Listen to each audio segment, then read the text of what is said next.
dalam kehidupan kita sehari-hari. Sahabat beriman yang dimuliakan Allah, mari kita doakan guru kita, semoga beliau selalu diberikan kesehatan dan dimudahkan segala urusannya. Dan buat sahabat semua yang sudah setia menyimak video ini sampai selesai, saya ucapkan terima kasih banyak. Semoga Allah Subhanahu wa Ta'ala senantiasa selalu melimpahkan segala rahmat dan karunia-Nya kepada sahabat semua. Selalu diberikan kesehatan, dimudahkan segala urusannya, dan dilancarkan rezekinya. Amin ya Rabbal Alamin. Demikian yang dapat saya bagikan, kurang lebihnya mohon maaf. Sampai bertemu lagi di video berikutnya. Wassalamualaikum warahmatullahi wabarakatuh. Setelah kita mendengarkan bersama tausiah yang sangat luar biasa dari guru kita Al-Ustaz Abdul Somad, sekarang mari kita lanjutkan aktivitas kita masing-masing. Semoga apa yang sudah disampaikan oleh beliau bisa menjadi ilmu yang bermanfaat dalam kehidupan kita sehari-hari. Selamat beraktivitas buat sahabat semua dan sukses selalu. Sampai bertemu lagi di video Ar-Razzaq 313 berikutnya. Wabillahi taufiq wal hidayah. Wassalamualaikum warahmatullahi wabarakatuh.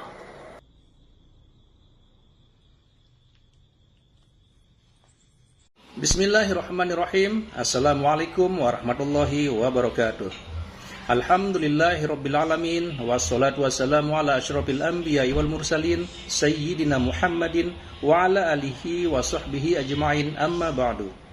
Sahabat beriman yang dirahmati Allah, syukur alhamdulillah kita bertemu lagi di channel Ar-Razzaq 313. Pada kesempatan yang berbahagia ini, saya mengajak kita semua untuk bersama-sama mendengarkan tausiah yang sangat luar biasa yang akan disampaikan oleh guru kita Al-Ustaz Abdul Somad. Tentunya banyak sekali ilmu, hikmah, dan manfaat yang bisa kita jadikan pelajaran dalam kehidupan kita sehari-hari. Berikut ini, mari kita sama-sama dengarkan isi tausiah beliau. Selamat mendengarkan.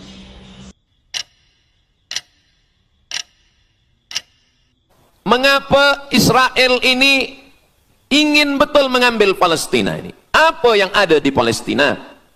Apakah di Palestina itu ada emas? Apakah di Palestina itu ada perak? Mengapa mereka bersemangat betul ingin mengambil Palestina ini? Pada tahun 2007, Al-Faqir Abdul Somad, saya menterjemah satu buku berbahasa Arab, judulnya Tarikh Ad-Diyanah Al-Yahudiyah, ditulis oleh seorang ulama daripada Al-Iskandariyah, Mesir. Di situ dia bagi satu jawaban. Kenapa orang Israel itu amat sangat menginginkan Palestina? Rupanya ada seorang bernama Israel. Israel maknanya dua. Isra abadun. El bahasa Hebrew language, bahasa Ibrani. El artinya Tuhan. Israel artinya hamba Tuhan. Tapi mereka punya makna yang kedua. Israel artinya al-musari' lillah. Al-musari' lillah, orang yang bergulat, orang yang mengalahkan Tuhan. Rupanya Tuhan pernah kalah. Dan ketika Tuhan kalah, lalu Tuhan memberikan hadiah satu petak tanah, dan tanah itu adalah tanah Palestina menurut mereka. Jadi mereka meyakini bahwa ketika Tuhan dikalahkan oleh Israel, maka hadiahnya adalah bumi Palestina. Itulah kenapa mereka amat sangat ingin mengambil tanah itu. Tapi kita pula, Palestina bagi kita adalah hijrahnya Nabi Muhammad sallallahu alaihi wasallam yang dituliskan dalam Al-Qur'an. A'udzubillahi minasyaitonir rajim. Subhanalladzi asra bi'abdihi lailan minal masjidil haram ilal masjidil aqsa alladzi barakna haulah. Dulu semasa belajar di Al-Azhar ada satu subjek namanya Al-Milal wan Nihal. Al-Milal maknanya aliran-aliran keugamaan. Wan Nihal ugama-ugama. Maka salah satu aliran itu disebut dengan Zion. Zion adalah nama satu bukit yang ada di Palestina. Lalu mereka mengambil nama ini sebagai satu gerakan dunia. Dalam bahasa Arabnya disebut dengan As-Sahyuniyah atau Zionis. Mereka ingin mengembalikan Yahudi ke Palestina. Apa yang membuat mereka ingin? Rupa-rupanya mereka meyakini bahwa mereka menunggu-nunggu seorang lelaki. Lelaki itu bernama Mesyah. Dalam bahasa mereka sebut dengan Mesyah. Dalam bahasa Arabnya adalah Al-Masih. Al-Masih diambil dari kata masaha. Masaha artinya disapu. Kita dalam wudhu ada menyapu. Idza qumtum ila shalah, kalau kamu ingin sembahyang, faghsilu wujuhakum, muka dibasuh. Wa aydiyakum ilal marafiq, tangan pun dibasuh hingga ke siku. tapi kepala dengan telinga tidak dibasuh. Kepala dengan telinga disapu. Wamsahu biru'usikum, disapu. Jadi kenapa dia dikatakan Al-Masih? Kerana dua. Pertama, waktu lahirnya badannya disapu dengan minyak. Yang kedua, setelah dia besar, bila dia tengok orang lumpuh, dia sapu. Orang yang lumpuh boleh tegak berdiri. Bila nampak orang buta, dia sapu. Orang buta boleh menengok. Bila nampak orang mati, dia sapu. Dan orang mati pun boleh tegak berdiri. Dia tunjuk tanah, ya ard umbuti, wahai tanah tumbuh tanaman. Dia tunjuk langit, ya sama imtiri, turunkan hujan. Dia tunjuk orang mati, ya mayyit qum, orang mati tegak berdiri. Maka dia disebut dengan Al-Masih. Tapi Al-Masih ini ada yang original. Itulah dia Al-Masih Isa anak Maryam alaihi salam. Tapi ada Al-Masih satu lagi. Macam Isa. Orang Arab bila ada mangkuk mereka sebut dengan wi'a. Kalau mangkuk ini emas, mereka katakan al-wi'a az-zahabi, mangkuk emas. Tapi kalau mangkuk ini dari perak, tapi dibalur dengan emas, mereka akan mengatakan al-wi'a al-mudajjal. Dia bukan emas, tapi dia nampak macam emas, maka dia namanya mudajjal. Begitu juga dengan Al-Masih ini. Al-Masih yang betul-betul Al-Masih, dia adalah Al-Masih Isa anak Maryam. Tapi ada yang macam Al-Masih, bentuknya macam Al-Masih, macam mukjizat Al-Masih, tapi dia bukan Al-Masih. Itulah dia Al-Masih Ad-Dajjal. Sebenarnya mereka sedang menunggu Al-Masih Ad-Dajjal. Kita pula sebelum salam kita minta perlindungan kepada Allah dari Al-Masih Ad-Dajjal. Allahumma inni a'udzubika min azabi jahannam wa min azabil qabri wa min fitnatil mahya wal mamat wa min syarri fitnatil masihid dajjal. Kita minta tolong pada Allah supaya jauh daripada Dajjal. Mereka menunggu Dajjal. Kenapa mereka ingin menunggu Dajjal? Sebab menurut mereka bila Al-Masih Dajjal ini datang, maka nanti kambing akan berdamai dengan serigala. Semua akan hidup tenang dan mereka akan menjadi penguasa dunia. Selain daripada Yahudi Israel adalah ghaim. Ghaim adalah keledai tunggangan. Jadi sebenarnya sesiapa saja pun yang bukan Yahudi, dia hanya akan menjadi keledai. Dan mereka ini adalah agama yang juga sebagai suku bangsa, yang juga sebagai sebuah negeri. Kita Islam, agama kita, tapi bangsa kita Melayu. Dan kita tinggal duduk, ada Melayu di Sumatera, ada Melayu di Semenanjung, ada Melayu di Kalimantan, Borneo. Melayu tersebar di beberapa negara. Tapi Yahudi tiga. Yahudi sebagai agama, Yahudi sebagai bangsa, Yahudi sebagai negeri. Mereka ingin mewujudkan ketiga-tiga ini menjadi satu. Kami bangsa Yahudi, kami agama Yahudi, dan kami punya negeri Yahudi. Itulah keinginan mereka. Maka mereka sedang menantikan raja mereka. Raja mereka adalah Al-Masih Ad-Dajjal. Dan Al-Masih Ad-Dajjal ini akan turun kalau syarat-syarat ini mereka penuhi. Kata Syekh Fargallah dalam subjek Al-Milal wan Nihal. Maka yang pertama diminta oleh Al-Masih Ad-Dajjal ini adalah semua Yahudi kembali kepada bumi Israel. Mereka mengatakan itu bumi punya dia dan semua akan kembali. Rupa-rupanya mereka tiada punya negeri. Sama macam nasib orang Kurdi. Kurdi ada di Turki, Kurdi ada di Irak, Kurdi ada di beberapa belahan bumi. Syekh Amin Al-Kurdi, mursyid tarekat Naqsabandiyah di Mesir, orang Kurdi, tapi duduk di Mesir. Syekh Muhammad Said Ramadan Al-Buti, orang Kurdi, tapi duduk di Suriah. Salahuddin Al-Ayyubi, orang Kurdi, tapi dia raja di Mesir. Mereka pun di seluruh dunia ada, tapi mereka tak ada punya negeri. Maka mereka ingin mengambil Palestina, mereka ingin kembali ke negeri yang menurut mereka inilah adalah hadiah daripada Tuhan, kerana Tuhan kalah bertembung, bertarung dengan nenek moyang mereka bernama Israel menurut hikayat mereka. Yang ini semuanya adalah asatirul awalin, hanya dongeng-dongeng nenek moyang mereka zaman silam. Lalu kemudian datanglah Theodor Herzl menghadap kepada Sultan Abdul Hamid, Sultan Turki. Mereka ingin membayar dengan ratusan keping emas. Apa kata Sultan Abdul Hamid? Dulu Palestina itu diambil dengan darah dan nyawa, maka saya tidak akan memberikannya dengan emas. Lalu kemudian apa yang terjadi? Mereka menghalau Sultan Abdul Hamid dengan seorang lelaki bernama Mustafa Kemal Ataturk. Lalu kemudian hilanglah khilafah Islamiyah. Ketika khilafah Islamiyah tahun 1924 ini jatuh, hilang, tumbang, maka ketika itu umat Islam tidak lagi ada pelindung. Dan ketika itulah mereka mengambil Palestina. Mereka merebut mereka mengambil seperti yang dikatakan Sayyidina Muhammad sallallahu alaihi wasallam, kamu akan diperebutkan seperti makanan yang ada di atas meja makan, satu mengambil kakinya, satu merebut kepalanya, satu mengambil dadanya, dan tercabik-cabik, dicakar, dimakan, dipotong. Tak ada satu pun yang peduli. Alhamdulillah, kita malam ini masih peduli. Kita sedang mengajarkan kepada belia-belia, kita sedang mengajarkan kepada pemuda-pemuda Islam. Mudah-mudahan sampai anak cucu kita sampai hari kiamat masih lagi peduli kepada Palestina, insya-Allah. Allahu Akbar. Semua Yahudi kembali ke Palestina. Maka sekarang mereka sudah berkumpul. Berapa jumlah mereka? 9 juta Yahudi sudah berada di Palestina. Itu syarat supaya Al-Masih itu turun. Sebab Al-Masih tidak mahu turun kalau Yahudi-Yahudi ini tidak kembali ke Palestina menurut mereka. Maka Yahudi dari Rusia kembali, Yahudi yang ada dari Amerika kembali semuanya. Dari mulai tahun 1946 sampailah hari ini 2025, tahun hadapan 2026, 80 tahun lamanya mereka sudah berkumpul menunggu kedatangan Al-Masih dengan cara berkumpul. Dan mereka yang datang ini hanya keturunan Yahudi dari puak ibunya saja.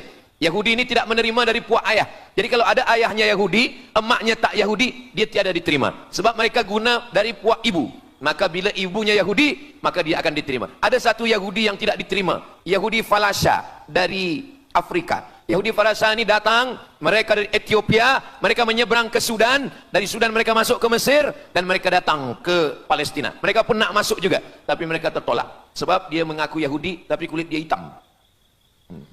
Saya tak tahu di tempat kita, tapi di tempat saya banyak juga Yahudi, namanya Yahudi pesek. Kulit dia hitam, hidung dia pesek, tapi otak dia Yahudi. Ini lebih berbahaya lagi. Mereka menyebarkan kebencian. Jadi sebenarnya Yahudi adalah makhluk yang paling unsuri, rasisme. Mereka tiada menerima selain daripada Yahudi. Siapapun yang datang ingin mengaku orang Yahudi, kalau ditengok nasabnya tidak sesuai daripada ibu, dia tidak akan diterima. Sedarlah wahai orang yang membela-bela Yahudi. Wahai orang yang membela Yahudi, kalau kamu bukan Yahudi, maka kamu tidak akan diterima, kerana Yahudi adalah agama, Yahudi adalah bangsa, dan Yahudi adalah negeri. Mereka ingin mewujudkan ini. Maka berdatanganlah Yahudi beramai-ramai, lalu mereka pun turun ke Palestina. Sampai hari ini mereka terus berdatangan. Lalu kemudian yang kedua, syarat Yahudi didatangi oleh Al-Masih, Mesias, mereka mesti menanam tanaman yang hijau. Jadi kalau mereka bayangkan, Al-Masih ini sedang berada di langit, dia selalu memandang ke bawah. Dia tengok, Yahudi dah berkumpul atau belum? Kalau berkumpul dia tak nak turun. Bila dah berkumpul semua ramai, baru dia turun. Dah berkumpul 5 juta, dia belum juga turun. Dah berkumpul 9 juta, dia belum juga turun. Rupanya yang kedua, dia ingin supaya tanah Palestina itu hijau. Bila nanti dah hijau semua, baru dia turun. Dan tanaman yang hijau itu pun dia yang memilihkan tanamannya. Tanamannya adalah yang disebutkan Nabi 14 abad silam, Syajaratul Gharqad. Nanti semua akan membela umat Islam. Sampai-sampai batu berkata, apa kata batu? Ya abdallah, wahai hamba Allah, hadza Yahudi khalfi, ini di belakang saya ada Yahudi, faktulhu, bunuhlah dia. Kata Nabi, jangankan manusia, batu pun membela umat Islam. Batu akan berkata, ya abdallah, wahai hamba Allah, hadza Yahudi, ini di belakang saya ada Yahudi, faktulhu, bunuh dia. Tapi ada satu yang membela mereka. Siapa dia? Syajaratul Gharqad, pokok kayu Gharqad. Allah menunjukkan sampai hari ini mereka menanam pokok Gharqad ini. Saya belajar ke Mesir tahun 1998. Musim panas tahun 1999, saya pergi ke satu kawasan bernama Aris. Selepas itu pergi ke sebuah kota, kota ini bernama Rafah. Rafah ini dibagi dua, setengah diambil oleh Yahudi, setengah lagi diambil oleh Mesir. Dari sempadan ini kita boleh menengok hijau. Lalu saya pun bertanya kepada ulama yang mendampingi kami, Tuan Syekh, itu pokok apa yang hijau? Kata Syekh, itulah pokok yang disebutkan Nabi Muhammad sallallahu alaihi wasallam. Pokok itu bernama Syajaratul Gharqad, dan mereka memang menanam pokok itu sekarang. Supaya apa? Supaya Al-Masih menengok dari atas, bila dia tengok dah hijau, dia pun akan turun menurut keyakinan Yahudi. Yahudi sudah berkumpul 9 juta orang. Pokok Gharqad sudah ditanam, sudah. Ada lagi, apa dia? Mesti menghancurkan Babilonia. Babilonia adalah raja yang dulu menghancurkan kerajaan Yahudi. Nama rajanya Nebukadnezar. Nebukadnezar dari Babilonia menghancurkan kerajaan Yahudi. Maka Yahudi ini pendendam. Orang yang paling dendam di atas dunia ini adalah Yahudi. Nebukadnezar sudah lama musnah, tapi dendam mereka kepada Irak sampai hari ini. Babilonia itu adalah Irak. Maka siapapun yang menjadi penguasa, pasti mereka akan perintahkan untuk menghantam Irak. Dari mula George Bush sampailah sekarang, Irak selalu dihantam. Dituduh bahwa Irak ada punya senjata membunuh manusia. Mereka katakan bahwa Saddam Hussein ini ada memiliki senjata yang boleh menghancurkan peradaban manusia. Akhirnya mereka membunuh Saddam Hussein. Apa yang terjadi? Sampai hari ini Saddam Hussein tiada memiliki apapun untuk menghancurkan umat manusia. Jadi sebenarnya adalah ini agenda daripada Yahudi. Mereka ingin menghancurkan Babilonia, dan Babilonia itu adalah Irak pada zaman modern sekarang ini. Setiap penguasa-penguasa pasti menghancurkan Irak, sebab mereka amat sangat benci dan dendam kesumat kepada Irak. Ada buku judulnya Al-Yahud fi Masr, orang Yahudi di Mesir. Lalu kemudian seorang jenderal Yahudi bernama Musa Dayan buta matanya sebelah. Lalu Musa Dayan ini meminta kepada Presiden Prancis bernama De Gaulle. Lalu De Gaulle pun menelpon Presiden Mesir bernama Anwar Sadat. Bukunya ada, saya simpan di rumah. Dia katakan bahwa kepada Anwar Sadat, wahai Tuan Presiden Anwar Sadat, ini mami yang ada di Museum Mesir Kaherah itu sedang sakit. Jadi untuk menyehatkannya mesti dibawa ke Prancis, ke Paris. Lalu disediakanlah pesawat terbang untuk membawa mami ini. Dulu saya pernah dengar tazkirah Ustaz Azhar Idrus, jangan anak panggil mami, sebab mami itu inilah mami Fir'aun, mami return. Ini mami ini sakit, maka dia mesti disehatkan, ada bakteri, maka dia mesti disehatkan, dibawa ke Paris, Prancis. Akhirnya diterbangkan pada masa Presiden Anwar Sadat, dibawa ke hospital. Sampai di hospital, rupa-rupanya Jenderal Musa Dayan yang buta sebelah sudah menunggu mami. Begitu mami Ramses II, Fir'aun sampai, dia terus meninju muka mami itu. Kenapa? Sebab dia dendam. Inilah yang dulu menghalau nenek moyang dia dari Mesir. Gila. Yahudi ini adalah orang-orang yang gila. Sampai hari ini mereka punya dendam yang tak berkesudahan. Sampai mami yang sudah menjadi kering, kita pun menengoknya biasa-biasa saja. Tapi Musa Dayan melampiaskan dendam kesumat dia sampai pada masa Presiden Anwar Sadat, yang akhirnya Anwar Sadat pun mati terbunuh, ditembak oleh Khalid Islambuli. Begitulah Allah Subhanahu wa taala menceritakan saksi sejarah supaya umat Islam faham bagaimana pikiran, bagaimana sakit jiwanya orang-orang Yahudi. Mereka sudah berkumpul di Palestina 9 juta. Tanam-tanaman hijau sudah ditanam. Irak sudah dihantam, hancur lebur Irak. Apa lagi yang mereka lakukan? Tanah Palestina mesti merah. Tanah Palestina tidak boleh hitam. Tanah Palestina mesti merah. Apa yang membuat tanah Palestina merah? Merah kerana darah budak-budak, anak-anak yang tak berdosa dari Palestina. Jadi kalau ada orang yang hari ini terheran-heran, mengapa mereka membunuh budak kecil? Mengapa mereka menjatuhkan bom untuk menghancurkan rumah, membunuh perempuan yang hamil tiada berdosa? Tapi bila orang faham, dia mengerti. Sesungguhnya mereka ingin supaya darah anak-anak yang tiada berdosa itu tumpah. Kalau darah itu sudah tumpah, disitulah mereka menantikan supaya Al-Masih, Mesias itu turun membela. Sebab itu adalah raja di raja mereka. Apa yang terjadi sebenarnya hari ini? Yang terjadi sebenarnya adalah mereka membina sebuah kerajaan dari khayal, dari pikiran gila. Maka ada seorang yang tidak percaya kepada Allah, dia atheist, dia tak percaya kepada Tuhan, namanya Roger Jarroudi. Tapi akhirnya dia dapat hidayah, dia masuk Islam.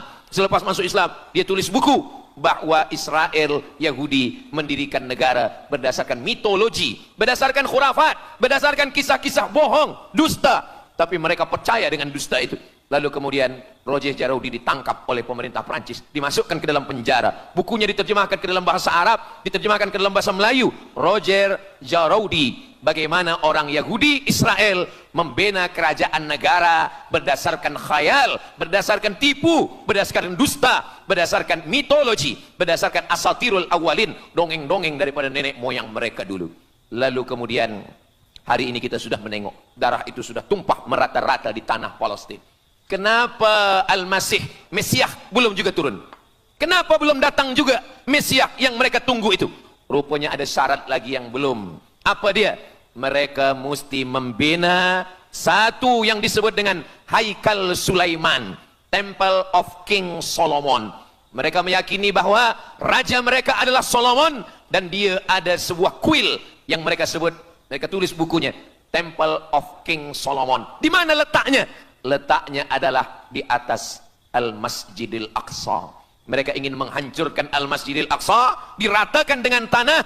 Nanti mereka akan bina Temple of King Solomon. Selepas itu mereka siapkan satu kerusi singgasana. Selepas itu nanti barulah turun Al-Masih, Mesiah yang dijanjikan menurut mereka. Yang semuanya ini adalah dusta, bohong, tipu daripada Zionis, karena mereka ingin menguasai dan mereka ingin membuat sebuah negara yang sangat besar, yang negara itu disebut dengan The Great Israelian, Israel Raya. Dia dari dua sungai. Biasanya orang membuat map itu rahasia. Map biasanya rahasia yang disimpan, tapi orang Yahudi Israel, mereka buatkan mapnya di dalam bendera mereka. Kita membuat sesuatu yang rahasia kita simpan, tapi mereka membuat satu garis biru di atas, satu lagi garis biru di bawah. Yang di atas itu adalah sungai Nil di atas, dan yang di bawah itu adalah sungai Efrat. Sungai Nil di atas, Afrika Utara, Mesir. Sungai Efrat di bawah, sungai Efrat ada di Irak. Lalu di tengah itu ada bintang segi 6. Apa maknanya? Mereka ingin membina sebuah kerajaan yang luasnya dari Nil hingga ke Efrat. Itulah kenapa ketika mereka membuka embasi di Kairo, ketika Israel membina embasi di Kairo, ini sungai Nil, ini bagian atas, ini bagian bawah. Kerajaan Mesir membagi embasi Israel tanah di bawah sungai Nil. Mereka tidak mau. Mereka ingin membina embasi di atas sungai Nil. Kenapa mereka tidak mau membina embasi di bawah sungai Nil? Karena menurut mereka di bawah sungai Nil adalah negeri kami. Masya Allah, sangat luar biasa tausiah yang sudah disampaikan oleh guru kita Al-Ustaz Abdul Somad. Sahabat beriman yang dimuliakan Allah, tetaplah di channel ini karena kajian ini belum selesai dan masih banyak lagi hal-hal menarik yang akan disampaikan oleh beliau. Mari kita lanjutkan kembali. Selamat mendengarkan. Orang membina embasi hanya di luar daripada kerajaannya. Jadi sebenarnya menurut pengakuan mereka, Mesir yang ada sekarang, semua yang ada di bawah Nil hingga ke Efrat Irak, itu adalah kerajaan mereka, yang kalau mereka mewujudkan itu nanti, mereka akan menjadikan semua manusia ini sebagai keledai tunggangan. Alhamdulillah, itu disampaikan oleh Syekh Fargallah. Lalu kemudian kami membacanya, mempelajarinya, beliau bacakan di kelas, dan hari ini saya amat sangat bersenang hati. Tapi kita tetap susah hati dengan Palestina. Saya merasa senang hati sebab saya boleh menyampaikannya kepada para belia pemuda muslimin muslimat yang hadir malam ini. Macam mana suara saya, jelas tak jelas? Jelas. Yang saya sampaikan ini boleh faham? Alhamdulillah. Yang tak faham nanti faham sendiri insyaallah. Begitulah Allah Subhanahu wa taala. Saya dulu pernah berjumpa dengan Syekh Muhammad Jibril. Lalu kemudian saya tanya Syekh Muhammad Jibril, "Syekh, kenapa Allah membinasakan kaum Ad, kaum Samud, kaum Madian? Wa ila Samud akhahum Salihah, wa ila Madian akhahum Syuaiba, wa ila Adin akhahum Huda." Madian, Samud, Ad, semuanya musnah. Iram dzatil imad, Iram hilang semuanya. Tapi kenapa Yahudi ini masih ada sekarang? Kenapa Allah tak musnahkan? Kata Syekh Muhammad Jibril, Allah Maha Kuasa untuk memusnahkan Yahudi Israel. Senang saja bagi Allah. Innama amruhu idza arada syai'an ayyaqula lahu kun fayakun. Yahudi Israel mati semua rata dengan tanah. Satu jeritan malaikat mati mereka semua. Allah goncangkan bumi, habis mereka ditelan bumi. Ya bunayya, wahai anakku, kalaulah Israel Yahudi ini mati, lalu kamu masuk surga dengan apa, kata dia. Sebenarnya Allah masih menyisakan Yahudi ini supaya kita berjuang. Sekarang ada umat Islam yang amat sangat lemah. Dia bukannya ikut berjuang, tapi melemahkan perjuangan orang. Bila ada umat Islam yang berkumpul beramai-ramai, solidariti tentang Palestin, dia berkata, katanya Allah Maha Kuasa, kenapa Allah tak binasakan? Dulu, arsalna alaihim tayran ababil, datang burung ababil, tarmihim bi'ijaratin min sijil. Mana ababil sekarang? Kenapa Allah tak kirimkan ababil? Saya pun pernah tanyakan ini kepada masyayikh, Syekh, kenapa Allah tak kirimkan ababil? Dulu ketika Abdul Muttalib memegang kunci Ka'bah, Masa itu tak ada orang beriman. Abdul Muttalib bersendirian.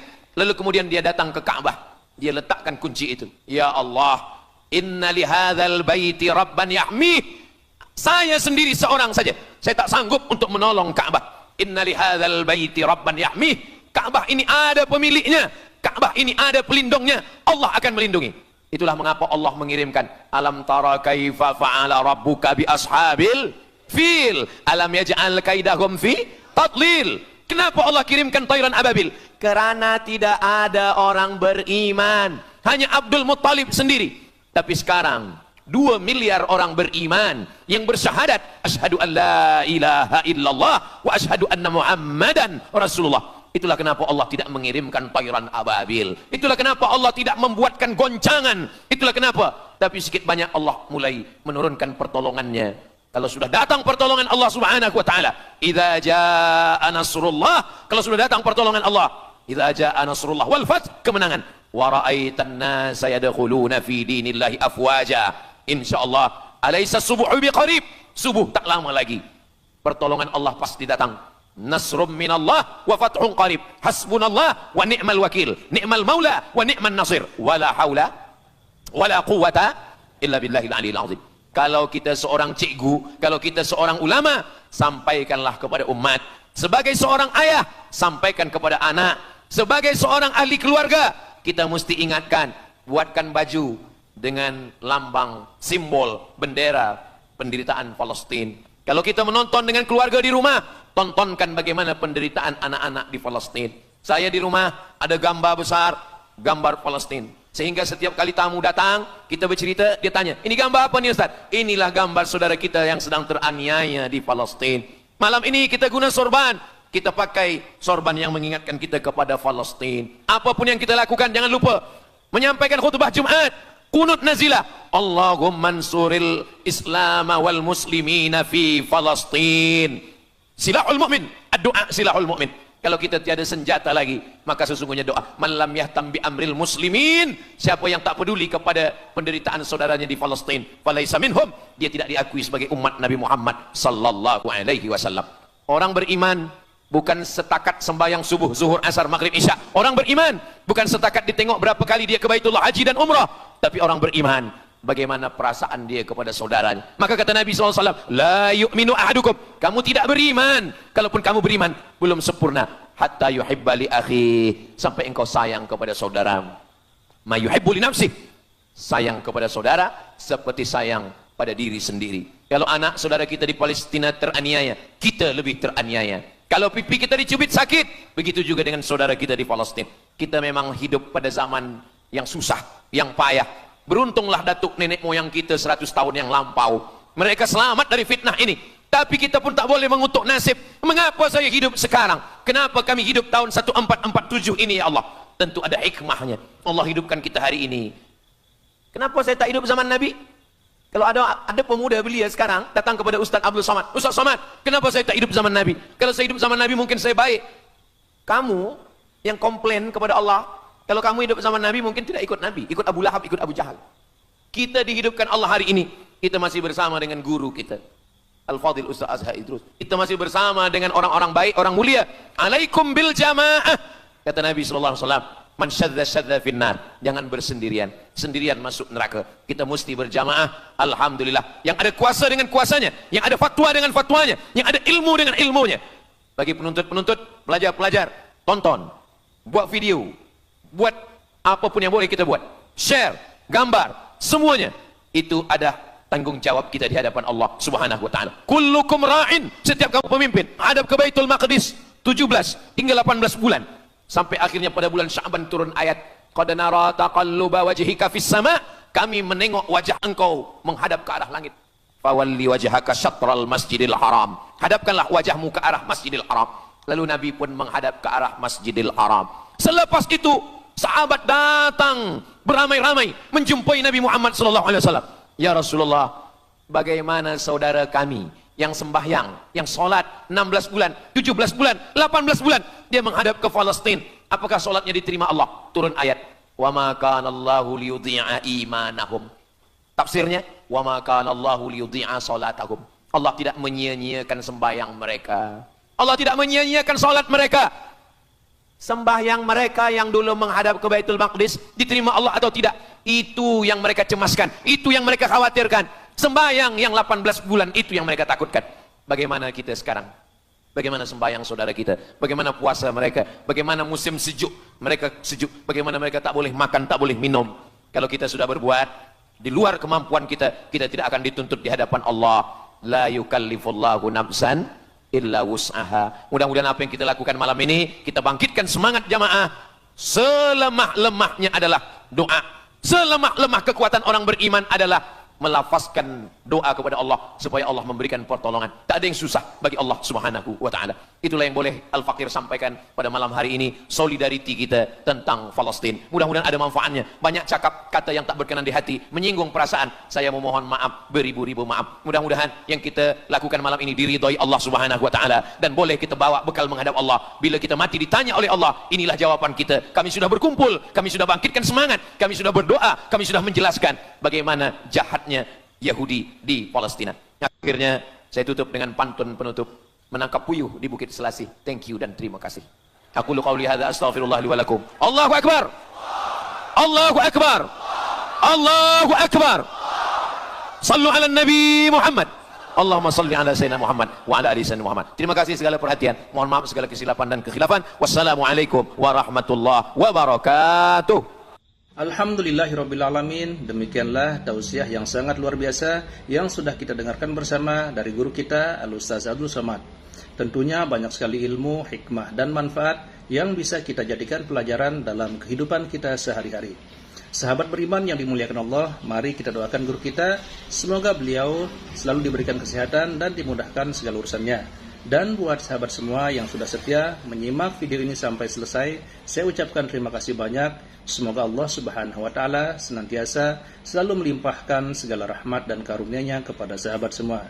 Selalu diberikan kesehatan, dimudahkan segala urusannya dan dilancarkan rezekinya. Amin ya rabbal alamin. Demikian yang dapat saya bagikan, kurang lebihnya mohon maaf. Sampai bertemu lagi di video berikutnya. Wassalamualaikum warahmatullahi wabarakatuh. Setelah kita mendengarkan bersama tausiah yang sangat luar biasa dari guru kita Al-Ustaz Abdul Somad, sekarang mari kita lanjutkan aktivitas kita masing-masing. Semoga apa yang sudah disampaikan oleh beliau bisa menjadi ilmu yang bermanfaat dalam kehidupan kita sehari-hari. Selamat beraktivitas buat sahabat semua dan sukses selalu. Sampai bertemu lagi di video Ar-Razzaq 313 berikutnya. Wabillahi taufiq wal hidayah. Wassalamualaikum warahmatullahi wabarakatuh.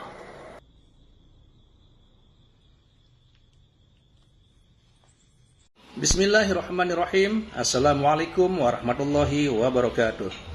Alhamdulillahirrabbilalamin. Wassalatu wassalamu ala asyrafil anbiya'i wal mursalin Sayyidina Muhammadin wa ala alihi wa sahbihi ajma'in, amma ba'du.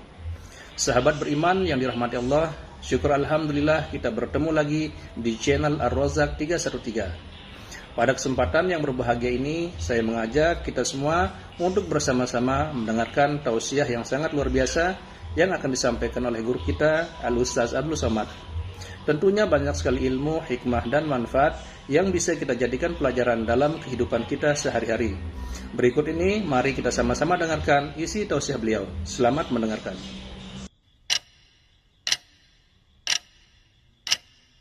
Mengapa Israel ini ingin betul mengambil Palestina ini? Apa yang ada di Palestina? Apakah di Palestina itu ada emas? Apakah di Palestina itu ada perak? Mengapa mereka bersemangat betul ingin mengambil Palestina ini? Pada tahun 2007, Al-Fakir Abdul Somad, saya menterjemah satu buku berbahasa Arab, judulnya Tarikh Ad-Diyanah Al-Yahudiyah, ditulis oleh seorang ulama daripada Al-Iskandariyah, Mesir. Di situ dia bagi satu jawaban. Kenapa orang Israel itu amat sangat menginginkan Palestina? Rupanya ada seorang bernama Israel. Israel maknanya dua. Isra abdun. El bahasa Hebrew language, bahasa Ibrani. El artinya Tuhan. Israel artinya hamba Tuhan. Tapi mereka punya makna yang kedua. Israel artinya al-musari' lillah. Al-musari' lillah, orang yang bergulat, orang yang mengalahkan Tuhan. Rupanya Tuhan pernah kalah. Dan ketika Tuhan kalah, lalu Tuhan memberikan hadiah satu petak tanah. Dan tanah itu adalah tanah Palestina. Menurut mereka. Jadi mereka meyakini bahwa ketika Tuhan dikalahkan oleh Israel, maka hadiahnya adalah bumi Palestina. Itulah kenapa mereka amat sangat ingin mengambil tanah itu. Tapi kita pula, Palestina bagi kita adalah hijrahnya Nabi Muhammad sallallahu alaihi wasallam yang dituliskan dalam Al-Qur'an. A'udzubillahi minasyaitonir rajim. Subhanalladzi asra bi'abdihi lailan minal masjidil haram ilal masjidil aqsa alladzi barakna haulah. Dulu semasa belajar di Al-Azhar ada satu subjek namanya Al-Milal wan Nihal. Al-Milal maknanya aliran-aliran keugamaan. Wan Nihal ugama-ugama. Maka salah satu aliran itu disebut dengan Zion. Zion adalah nama satu bukit yang ada di Palestina. Lalu mereka mengambil nama ini sebagai satu gerakan dunia. Dalam bahasa Arabnya disebut dengan As-Sahyuniyah atau Zionis. Mereka ingin mengembalikan Yahudi ke Palestina. Apa yang membuat mereka ingin? Rupa-rupanya mereka meyakini bahwa mereka menunggu-nunggu seorang lelaki. Lelaki itu bernama Mesiah. Dalam bahasa mereka sebut dengan Mesiah. Dalam bahasa Arabnya adalah Al-Masih. Al-Masih diambil dari kata masaha. Masaha artinya disapu. Kita dalam wudhu ada menyapu. Idza qumtum ila shalah, kalau kamu ingin sembahyang, faghsilu wujuhakum, muka dibasuh. Wa aydiyakum ilal marafiq, tangan pun dibasuh hingga ke siku. Tapi kepala dengan telinga tidak dibasuh. Kepala dengan telinga disapu. Wamsahu biru'usikum, disapu. Jadi kenapa dia dikatakan Al-Masih? Kerana dua. Pertama, waktu lahirnya badannya disapu dengan minyak. Yang kedua, setelah dia besar, bila dia tengok orang lumpuh, dia sapu. Orang yang lumpuh boleh tegak berdiri. Bila nampak orang buta, dia sapu. Orang buta boleh menengok. Bila nampak orang mati, dia sapu. Dan orang mati pun boleh tegak berdiri. Dia tunjuk tanah, ya ard umbuti, wahai tanah tumbuh tanaman.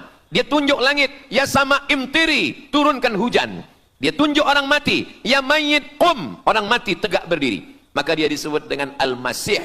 Tapi Al-Masih ini ada yang original. Itulah dia Al-Masih Isa anak Maryam alaihi salam. Tapi ada Al-Masih satu lagi. Macam Isa. Orang Arab bila ada mangkuk, mereka sebut dengan wi'a. Kalau mangkuk ini emas, mereka katakan al-wi'a adz-dzahabi, mangkuk emas. Tapi kalau mangkuk ini dari perak, tapi dibalur dengan emas, mereka akan mengatakan al-wi'a al-mudajjal. Dia bukan emas, tapi dia nampak macam emas, maka dia namanya mudajjal. Begitu juga dengan Al-Masih ini. Al-Masih yang betul-betul Al-Masih, dia adalah Al-Masih Isa anak Maryam. Tapi ada yang macam Al-Masih, bentuknya macam Al-Masih, macam mukjizat Al-Masih, tapi dia bukan Al-Masih. Itulah dia Al-Masih Ad-Dajjal. Sebenarnya mereka sedang menunggu Al-Masih Ad-Dajjal. Kita pula sebelum salam, kita minta perlindungan kepada Allah dari Al-Masih Ad-Dajjal. Allahumma inni a'udzubika min azabi jahannam, wa min azabil qabri, wa min fitnatil mahya wal mamat, wa min syarri fitnatil masihid Dajjal. Kita minta tolong pada Allah supaya jauh daripada Dajjal. Mereka menunggu-nunggu Dajjal. Kenapa mereka ingin menunggu Dajjal? Sebab menurut mereka, bila Al-Masih Dajjal ini datang, maka nanti kambing akan berdamai dengan serigala. Semua akan hidup tenang dan mereka akan menjadi penguasa dunia. Selain daripada Yahudi Israel adalah ghaim. Ghaim adalah keledai tunggangan. Jadi sebenarnya sesiapa saja pun yang bukan Yahudi, dia hanya akan menjadi keledai. Dan mereka ini adalah agama yang juga sebagai suku bangsa, yang juga sebagai sebuah negeri. Kita Islam, agama kita, tapi bangsa kita Melayu.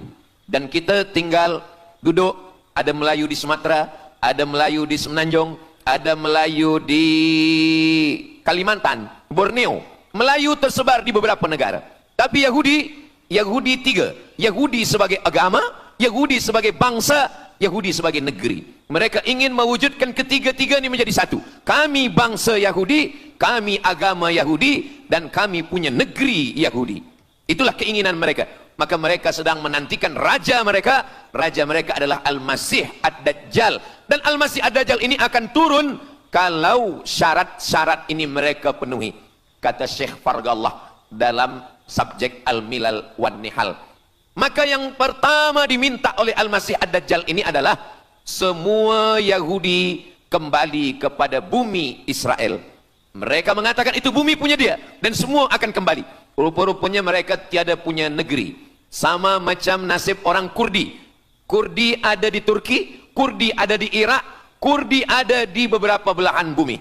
Syekh Amin Al-Kurdi, mursyid tarekat Naqsabandiyah di Mesir, orang Kurdi, tapi duduk di Mesir. Syekh Muhammad Said Ramadan Al-Buti, orang Kurdi, tapi duduk di Suriah. Salahuddin Al-Ayyubi, orang Kurdi, tapi dia raja di Mesir.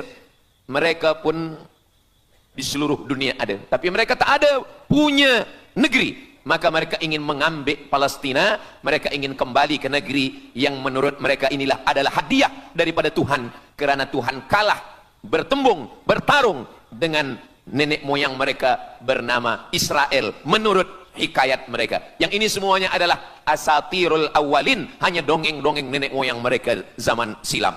Lalu kemudian datanglah Theodor Herzl menghadap kepada Sultan Abdul Hamid, Sultan Turki. Mereka ingin membayar dengan ratusan keping emas.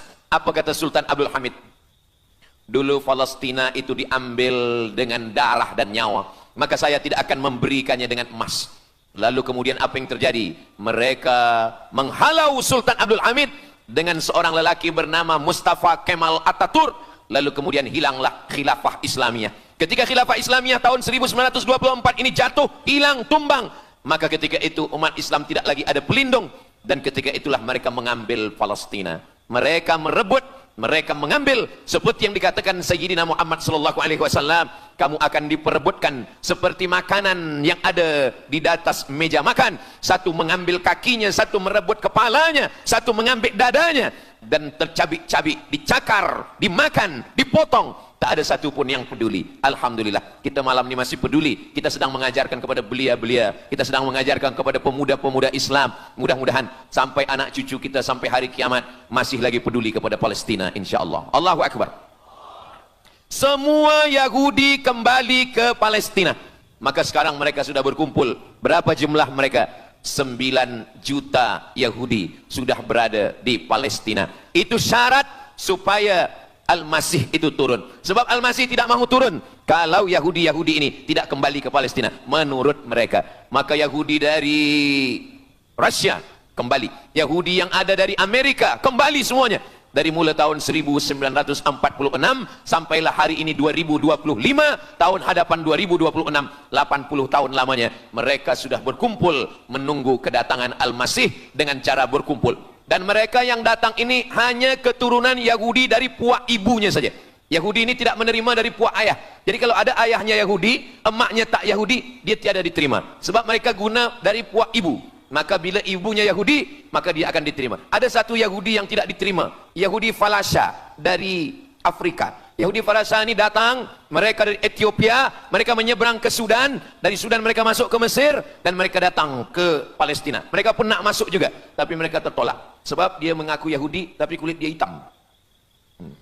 Saya tak tahu di tempat kita, tapi di tempat saya banyak juga Yahudi, namanya Yahudi pesek. Kulit dia hitam, hidung dia pesek, tapi otak dia Yahudi. Ini lebih berbahaya lagi. Mereka menyebarkan kebencian. Jadi sebenarnya Yahudi adalah makhluk yang paling unsuri, rasisme. Mereka tiada menerima selain daripada Yahudi. Siapapun yang datang ingin mengaku orang Yahudi, kalau ditengok nasabnya tidak sesuai daripada ibu, dia tidak akan diterima. Sedarlah wahai orang yang membela-bela Yahudi. Wahai orang yang membela Yahudi, kalau kamu bukan Yahudi, maka kamu tidak akan diterima, kerana Yahudi adalah agama, Yahudi adalah bangsa, dan Yahudi adalah negeri. Mereka ingin mewujudkan ini. Maka berdatanganlah Yahudi beramai-ramai, lalu mereka pun turun ke Palestina. Sampai hari ini mereka terus berdatangan. Lalu kemudian yang kedua, syarat Yahudi didatangi oleh Al-Masih, Mesias, mereka mesti menanam tanaman yang hijau.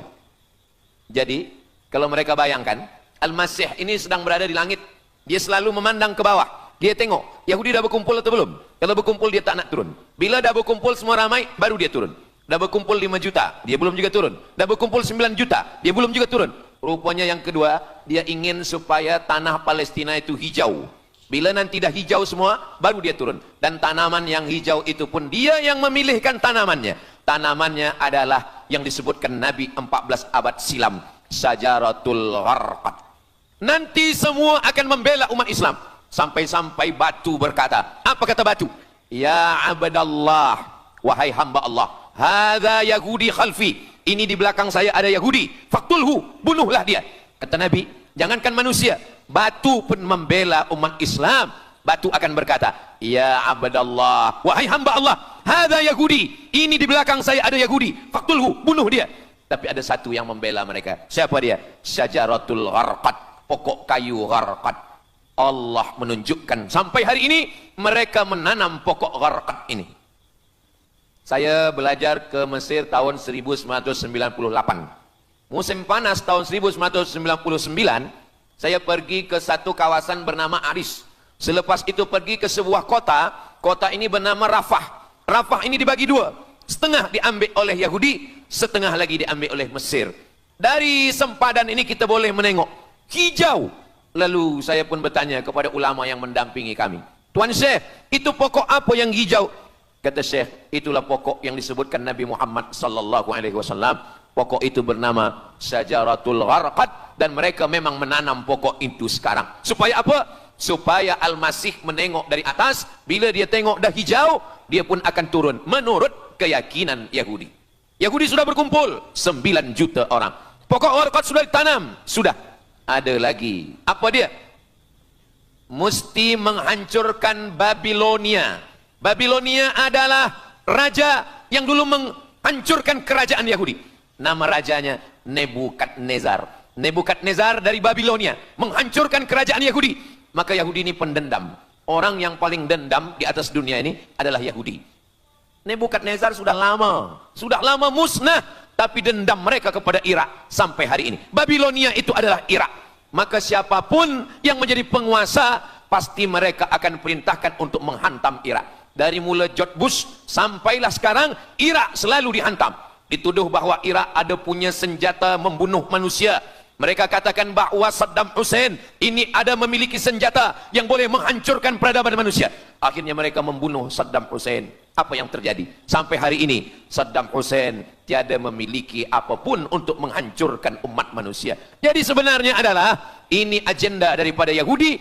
Mereka ingin menghancurkan Babilonia, dan Babilonia itu adalah Irak pada zaman modern sekarang ini. Setiap penguasa-penguasa pasti menghancurkan Irak, sebab mereka amat sangat benci dan dendam kesumat kepada Irak. Ada buku judulnya Al-Yahud fi Masr, orang Yahudi di Mesir. Lalu kemudian seorang jenderal Yahudi bernama Musa Dayan. Musa Dayan buta matanya sebelah. Lalu Musa Dayan ini meminta kepada Presiden Prancis bernama De Gaulle. Lalu De Gaulle pun menelpon Presiden Mesir bernama Anwar Sadat. Bukunya ada, saya simpan di rumah. Dia katakan bahwa kepada Anwar Sadat, wahai Tuan Presiden Anwar Sadat, ini mami yang ada di Museum Mesir Kaherah itu sedang sakit. Jadi untuk menyehatkannya mesti dibawa ke Prancis, ke Paris. Lalu disediakanlah pesawat terbang untuk membawa mami ini. Dulu saya pernah dengar tazkirah Ustaz Azhar Idrus, jangan anak panggil mak mami, sebab mami itu inilah mami Fir'aun. Mami return.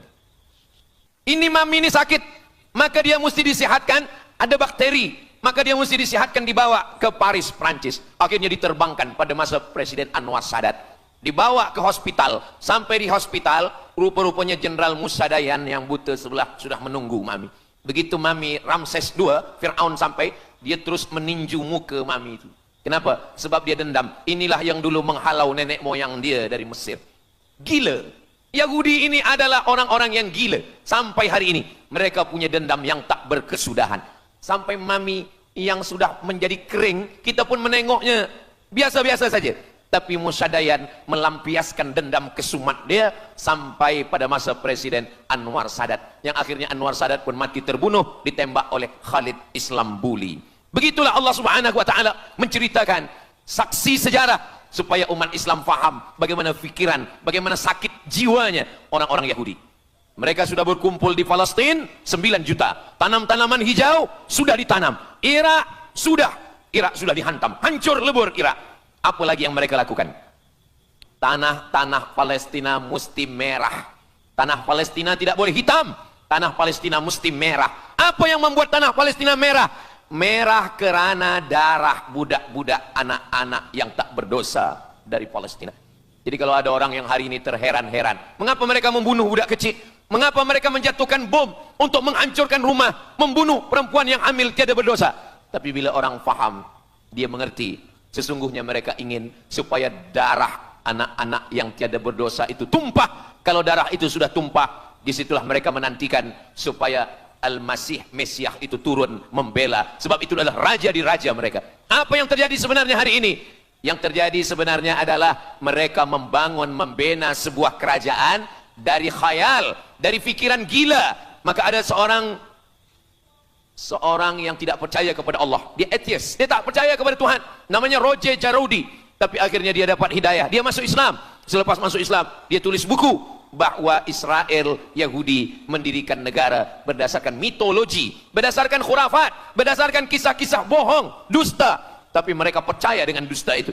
Lalu kemudian Roger Jaroudi ditangkap oleh pemerintah Prancis, dimasukkan ke dalam penjara. Bukunya diterjemahkan ke dalam bahasa Arab, diterjemahkan ke dalam bahasa Melayu. Roger Jaroudi, bagaimana orang Yahudi Israel membina kerajaan negara berdasarkan khayal, berdasarkan tipu, berdasarkan dusta, berdasarkan mitologi, berdasarkan asatirul awalin, dongeng-dongeng daripada nenek moyang mereka dulu. Lalu kemudian hari ini kita sudah menengok darah itu sudah tumpah merata-rata di tanah Palestina. Kenapa Al-Masih Mesiah belum juga turun? Kenapa belum datang juga Mesiah yang mereka tunggu itu?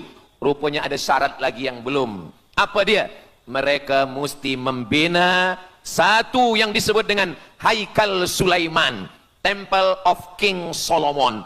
Mereka meyakini bahwa raja mereka adalah Solomon, dan dia ada sebuah kuil yang mereka sebut, mereka tulis bukunya, Temple of King Solomon. Di mana letaknya? Letaknya adalah di atas Al-Masjidil Aqsa. Mereka ingin menghancurkan Al-Masjidil Aqsa, diratakan dengan tanah.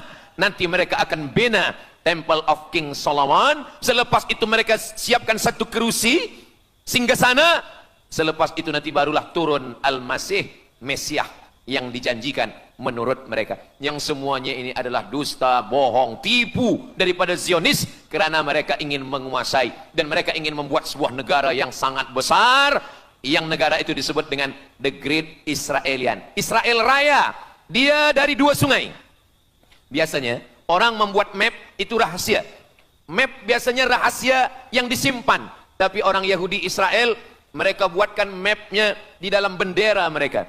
Kita membuat sesuatu yang rahasia kita simpan, tapi mereka membuat satu garis biru di atas, satu lagi garis biru di bawah. Yang di atas itu adalah sungai Nil di atas, dan yang di bawah itu adalah sungai Efrat.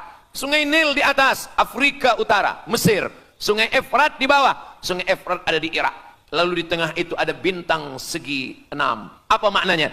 Mereka ingin membina sebuah kerajaan yang luasnya dari Nil hingga ke Efrat. Itulah kenapa ketika mereka membuka embasi di Kairo, ketika Israel membina embasi di Kairo, ini sungai Nil, ini bagian atas, ini bagian bawah.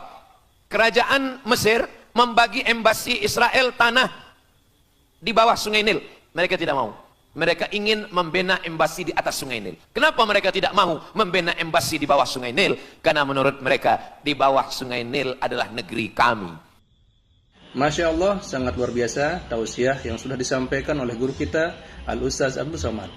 Sahabat beriman yang dimuliakan Allah, tetaplah di channel ini karena kajian ini belum selesai dan masih banyak lagi hal-hal menarik yang akan disampaikan oleh beliau.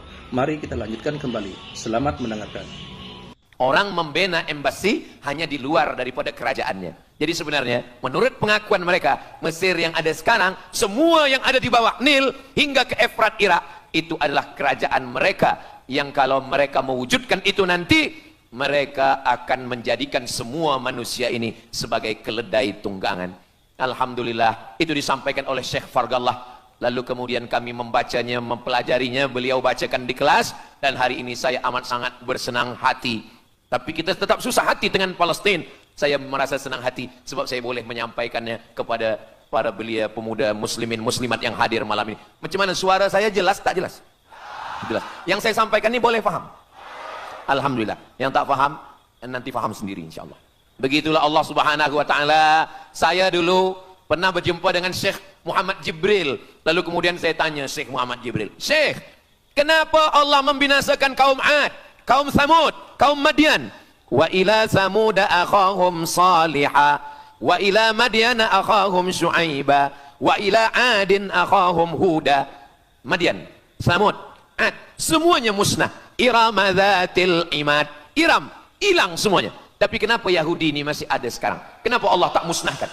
Kata Syekh Muhammad Jibril, Allah Maha Kuasa untuk memusnahkan Yahudi, Israel. Senang saja bagi Allah. Innama amruhu idza arada syai'an ayyaqula lahu kun fayakun. Yahudi Israel mati semua rata dengan tanah. Satu jeritan malaikat mati mereka semua. Allah goncangkan bumi, habis mereka ditelan bumi. Ya bunayya, wahai anakku, kalaulah Israel Yahudi ini mati, lalu kamu masuk surga dengan apa, kata dia. Sebenarnya Allah masih menyisakan Yahudi ini supaya kita berjuang. Sekarang ada umat Islam yang amat sangat lemah. Dia bukannya ikut berjuang, tapi melemahkan perjuangan orang. Bila ada umat Islam yang berkumpul beramai-ramai, solidariti tentang Palestin, dia berkata, katanya Allah Maha Kuasa, kenapa Allah tak binasakan? Dulu, arsalna alaihim tayran ababil, datang burung ababil, tarmihim bi'ijaratin min sijil. Mana ababil sekarang? Kenapa Allah tak kirimkan ababil? Saya pun pernah tanyakan ini kepada masyayikh, Syekh, kenapa Allah tak kirimkan ababil? Dulu ketika Abdul Muttalib memegang kunci Ka'bah, masa itu tak ada orang beriman. Abdul Muttalib bersendirian, lalu kemudian dia datang ke Ka'bah, dia letakkan kunci itu. Ya Allah, inna li hadzal baiti rabban yahmih. Saya sendiri seorang saja, saya tak sanggup untuk menolong Ka'bah. Inna li hadzal baiti rabban yahmih. Ka'bah ini ada pemiliknya, Ka'bah ini ada pelindungnya, Allah akan melindungi. Itulah mengapa Allah mengirimkan alam tara kaifa fa'ala rabbuka bi ashabil fil alam yaj'al kaidahum fi tadlil. Kenapa Allah kirimkan tayran ababil? Karena tidak ada orang beriman, hanya Abdul Muttalib sendiri. Tapi sekarang 2 miliar orang beriman yang bersyahadat asyhadu an la ilaha illallah wa asyhadu anna muhammadan rasulullah. Itulah kenapa Allah tidak mengirimkan tayran ababil. Itulah kenapa Allah tidak membuatkan goncangan. Itulah kenapa. Tapi sedikit banyak Allah mulai menurunkan pertolongannya. Kalau sudah datang pertolongan Allah Subhanahu wa taala, idza jaa nasrullah, kalau sudah datang pertolongan Allah, idza jaa nasrullah wal fath, kemenangan. Wa ra'aitan nasa yadkhuluna fi dinillahi afwaja. Insyaallah, alaysa subuhu biqarib. Subuh tak lama lagi. Pertolongan Allah pasti datang. Nasrum minallah wa fathun qarib. Hasbunallah wa ni'mal wakil. Ni'mal maula wa ni'man nasir. Wala haula wala quwata illa billahil aliyil azim. Kalau kita seorang cikgu, kalau kita seorang ulama, sampaikanlah kepada umat. Sebagai seorang ayah, sampaikan kepada anak. Sebagai seorang ahli keluarga, kita mesti ingatkan, buatkan baju dengan lambang, simbol, bendera penderitaan Palestina. Kalau kita menonton dengan keluarga di rumah, tontonkan bagaimana penderitaan anak-anak di Palestina. Saya di rumah ada gambar besar, gambar Palestina. Sehingga setiap kali tamu datang, kita bercerita, dia tanya, ini gambar apa nih Ustaz? Inilah gambar saudara kita yang sedang teraniaya di Palestina.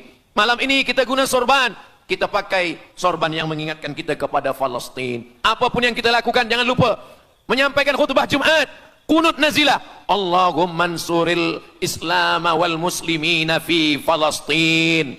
Silahul mu'min, doa silahul mu'min. Kalau kita tiada senjata lagi, maka sesungguhnya doa. Man lam yahtam bi amril muslimin, siapa yang tak peduli kepada penderitaan saudaranya di Palestin, falaisa minhum, dia tidak diakui sebagai umat Nabi Muhammad sallallahu alaihi wasallam. Orang beriman bukan setakat sembahyang subuh, zuhur, asar, maghrib, isya. Orang beriman bukan setakat ditengok berapa kali dia ke Baitullah haji dan umrah, tapi orang beriman bagaimana perasaan dia kepada saudaranya. Maka kata Nabi SAW, la yu'minu ahadukum, kamu tidak beriman, kalaupun kamu beriman, belum sempurna, hatta yuhibba li akhi, sampai engkau sayang kepada saudaramu. Ma yuhibbu li nafsih, sayang kepada saudara seperti sayang pada diri sendiri. Kalau anak saudara kita di Palestina teraniaya, kita lebih teraniaya. Kalau pipi kita dicubit sakit, begitu juga dengan saudara kita di Palestina. Kita memang hidup pada zaman yang susah, yang payah. Beruntunglah datuk nenek moyang kita 100 tahun yang lampau. Mereka selamat dari fitnah ini. Tapi kita pun tak boleh mengutuk nasib. Mengapa saya hidup sekarang?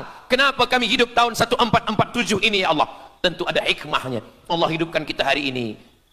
Kenapa saya tak hidup zaman Nabi? Kalau ada pemuda belia sekarang datang kepada Ustaz Abdul Somad, Ustaz Somad, kenapa saya tak hidup zaman Nabi? Kalau saya hidup zaman Nabi mungkin saya baik. Kamu yang komplain kepada Allah, kalau kamu hidup zaman Nabi mungkin tidak ikut Nabi, ikut Abu Lahab, ikut Abu Jahal.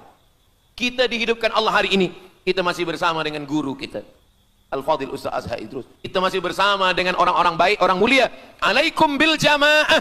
Kata Nabi SAW, man syadza finnar, jangan bersendirian, sendirian masuk neraka. Kita mesti berjamaah. Alhamdulillah, yang ada kuasa dengan kuasanya, yang ada fatwa dengan fatwanya, yang ada ilmu dengan ilmunya. Bagi penuntut-penuntut, pelajar-pelajar, tonton, buat video, buat apapun yang boleh kita buat, share, gambar, semuanya itu ada tanggung jawab kita di hadapan Allah Subhanahu wa taala. Kullukum ra'in, setiap kamu pemimpin, hadap ke Baitul Maqdis 17 hingga 18 bulan. Sampai akhirnya pada bulan Sya'ban turun ayat, qad nara taqalluba wajhika fis sama', kami menengok wajah engkau menghadap ke arah langit. Fawalli wajhaka syatral masjidil haram, hadapkanlah wajahmu ke arah Masjidil Haram. Lalu Nabi pun menghadap ke arah Masjidil Haram. Selepas itu sahabat datang beramai-ramai menjumpai Nabi Muhammad SAW. Ya Rasulullah, bagaimana saudara kami yang sembahyang, yang sholat 16 bulan, 17 bulan, 18 bulan, dia menghadap ke Palestina. Apakah sholatnya diterima Allah? Turun ayat, wa ma kana Allahu liyudhi'a imanahum. Tafsirnya, wa ma kana Allahu liyudhi'a sholatahum. Allah tidak menyia-nyiakan sembahyang mereka. Allah tidak menyia-nyiakan sholat mereka. Sembahyang mereka yang dulu menghadap ke Baitul Maqdis diterima Allah atau tidak? Itu yang mereka cemaskan, itu yang mereka khawatirkan. Sembahyang yang 18 bulan itu yang mereka takutkan. Bagaimana kita sekarang? Bagaimana sembahyang saudara kita? Bagaimana puasa mereka? Bagaimana musim sejuk? Mereka sejuk. Bagaimana mereka tak boleh makan, tak boleh minum?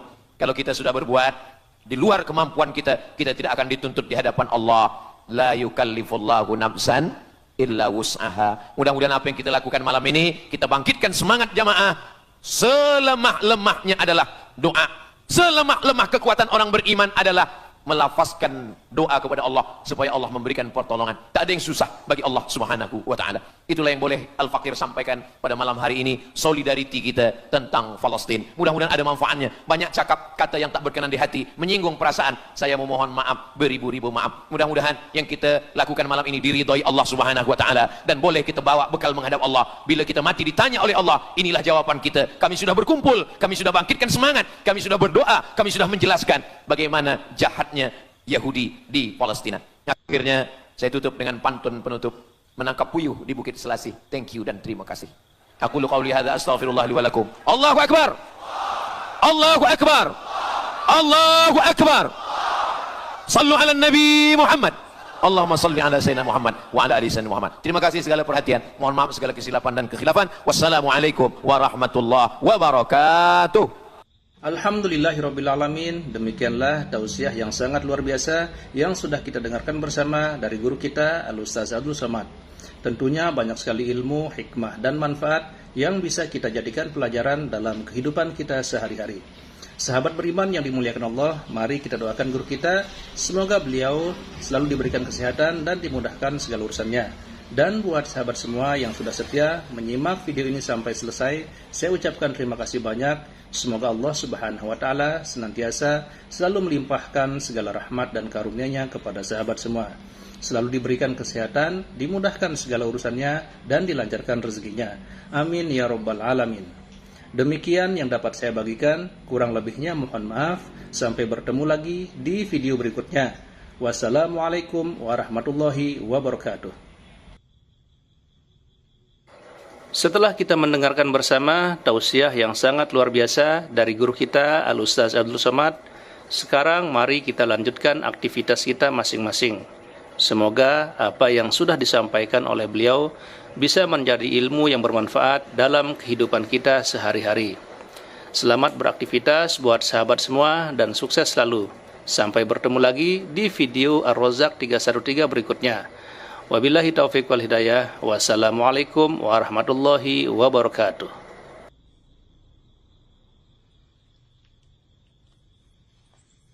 Bismillahirrahmanirrahim. Assalamualaikum warahmatullahi wabarakatuh. Alhamdulillahirabbil alamin wassalatu wassalamu ala asyrofil anbiya'i wal mursalin sayyidina Muhammadin wa ala alihi wa sahbihi ajma'in, amma ba'du. Sahabat beriman yang dirahmati Allah, syukur alhamdulillah kita bertemu lagi di channel Ar-Razzaq 313. Pada kesempatan yang berbahagia ini, saya mengajak kita semua untuk bersama-sama mendengarkan tausiah yang sangat luar biasa yang akan disampaikan oleh guru kita, Al-Ustaz Abdul Somad. Tentunya banyak sekali ilmu, hikmah, dan manfaat yang bisa kita jadikan pelajaran dalam kehidupan kita sehari-hari. Berikut ini, mari kita sama-sama dengarkan isi tausiah beliau. Selamat mendengarkan.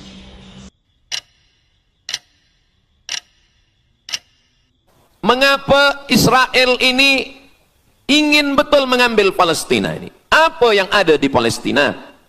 Apakah di Palestina itu ada emas? Apakah di Palestina itu ada perak? Mengapa mereka bersemangat betul ingin mengambil Palestina ini? Pada tahun 2007, Al-Faqir Abdul Somad, saya menterjemah satu buku berbahasa Arab, judulnya Tarikh Ad-Diyanah Al-Yahudiyah, ditulis oleh seorang ulama daripada Al-Iskandariyah, Mesir. Di situ dia bagi satu jawaban. Kenapa orang Israel itu amat sangat menginginkan Palestina? Rupanya ada seorang bernama Israel. Israel maknanya dua. Isra abdun. El bahasa Hebrew language, bahasa Ibrani. El artinya Tuhan. Israel artinya hamba Tuhan. Tapi mereka punya makna yang kedua. Israel artinya al-musari' lillah. Al-musari' lillah, orang yang bergulat, orang yang mengalahkan Tuhan. Rupanya Tuhan pernah kalah. Dan ketika Tuhan kalah, lalu Tuhan memberikan hadiah satu petak tanah, dan tanah itu adalah tanah Palestina menurut mereka. Jadi mereka meyakini bahwa ketika Tuhan dikalahkan oleh Israel, maka hadiahnya adalah bumi Palestina. Itulah kenapa mereka amat sangat ingin mengambil tanah itu. Tapi kita pula, Palestina bagi kita adalah hijrahnya Nabi Muhammad sallallahu alaihi wasallam yang dituliskan dalam Al-Qur'an. A'udzubillahi minasyaitonir rajim. Subhanalladzi asra bi'abdihi lailan minal masjidil haram ilal masjidil aqsa alladzi barakna haulah. Dulu semasa belajar di Al-Azhar ada satu subjek namanya Al-Milal wan Nihal. Al-Milal maknanya aliran-aliran keagamaan, wan Nihal agama-agama. Maka salah satu aliran itu disebut dengan Zion. Zion adalah nama satu bukit yang ada di Palestina. Lalu mereka mengambil nama ini sebagai satu gerakan dunia. Dalam bahasa Arabnya disebut dengan As-Sahyuniyah atau Zionis. Mereka ingin mengembalikan Yahudi ke Palestina. Apa yang membuat mereka ingin? Rupa-rupanya mereka meyakini bahwa mereka menunggu-nunggu seorang lelaki. Lelaki itu bernama Mesiah. Dalam bahasa mereka sebut dengan Mesiah. Dalam bahasa Arabnya adalah Al-Masih. Al-Masih diambil dari kata masaha. Masaha artinya disapu. Kita dalam wudhu ada menyapu. Idza qumtum ila shalah, kalau kamu ingin sembahyang, faghsilu wujuhakum, muka dibasuh. Wa aydiyakum ilal marafiq, tangan pun dibasuh hingga ke siku. Tapi kepala dengan telinga tidak dibasuh. Kepala dengan telinga disapu. Wamsahu biru'usikum, disapu. Jadi kenapa dia dikatakan Al-Masih? Kerana dua. Pertama, waktu lahirnya badannya disapu dengan minyak. Yang kedua, setelah dia besar, bila dia tengok orang lumpuh, dia sapu. Orang yang lumpuh boleh tegak berdiri. Bila nampak orang buta, dia sapu. Orang buta boleh menengok. Bila nampak orang mati, dia sapu. Dan orang mati pun boleh tegak berdiri. Dia tunjuk tanah, ya ard umbuti, wahai tanah tumbuh tanaman. Dia tunjuk langit, ya sama imtiri, turunkan hujan. Dia tunjuk orang mati, ya mayyit qum, orang mati tegak berdiri. Maka dia disebut dengan Al-Masih. Tapi Al-Masih ini ada yang original. Itulah dia Al-Masih Isa anak Maryam alaihi salam. Tapi ada Al-Masih satu lagi. Macam Isa. Orang Arab bila ada mangkuk, mereka sebut dengan wi'a. Kalau mangkuk ini emas, mereka katakan al-wi'a az-zahabi, mangkuk emas. Tapi kalau mangkuk ini dari perak, tapi dibalur dengan emas, mereka akan mengatakan al-wi'a al-mudajjal. Dia bukan emas, tapi dia nampak macam emas, maka dia namanya mudajjal. Begitu juga dengan Al-Masih ini. Al-Masih yang betul-betul Al-Masih, dia adalah Al-Masih Isa anak Maryam. Tapi ada yang macam Al-Masih, bentuknya macam Al-Masih, macam mukjizat Al-Masih, tapi dia bukan Al-Masih. Itulah dia Al-Masih Ad-Dajjal. Sebenarnya mereka sedang menunggu Al-Masih Ad-Dajjal. Kita pula sebelum salam kita minta perlindungan kepada Allah dari Al-Masih Ad-Dajjal. Allahumma inni a'udzubika min adzabi jahannam wa min adzabil qabri wa min fitnatil mahya wal mamat wa min syarri fitnatil masihid Dajjal. Kita minta tolong pada Allah supaya jauh daripada Dajjal. Mereka menunggu Dajjal. Kenapa mereka ingin menunggu Dajjal? Sebab menurut mereka, bila Al-Masih Dajjal ini datang, maka nanti kambing akan berdamai dengan serigala. Semua akan hidup tenang, dan mereka akan menjadi penguasa dunia. Selain daripada Yahudi Israel adalah ghaim. Ghaim adalah keledai tunggangan. Jadi sebenarnya, sesiapa saja pun yang bukan Yahudi, dia hanya akan menjadi keledai. Dan mereka ini adalah agama yang juga sebagai suku bangsa, yang juga sebagai sebuah negeri. Kita Islam, agama kita, tapi bangsa kita Melayu.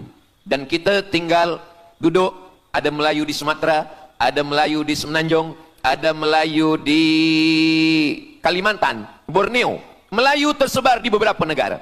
Tapi Yahudi tiga. Yahudi sebagai agama, Yahudi sebagai bangsa, Yahudi sebagai negeri. Mereka ingin mewujudkan ketiga-tiga ini menjadi satu. Kami bangsa Yahudi, kami agama Yahudi, dan kami punya negeri Yahudi.